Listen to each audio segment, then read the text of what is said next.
I don't know how this happened, but several of the fraternities talked the women's residence hall that night, the next night, and streaking with them. So they started at the fountain, and fraternity members formed a perimeter around the McClintock Hall women, and they streaked down the mall, and then they came back. The word got out in advance. I mean, we had several thousand people looking on, and so they knew they were going to make the news. And then I think the same night we had a Pentecostal group that was in Danforth Chapel, and the doors were open. And when the streaking took place, some of the streakers ran into the chapel.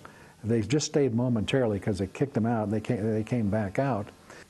But that was an interesting phenomenon that passed fairly quickly. But it was difficult. I mean, from a student conduct standpoint, was it indecent exposure? And we did call in some of the students to talk about the appropriateness of. There was one young man that led a streaking in front of a liberal arts building. Actually, I was in a restaurant. I recognized him. One day, they were doing pre-registration, so he was over at the registration at Moore Building. I got in line right behind him because he had to give his name. 2 days later, I got him a letter, and I called him in and talked to him about it, and we didn't take any serious disciplinary action, but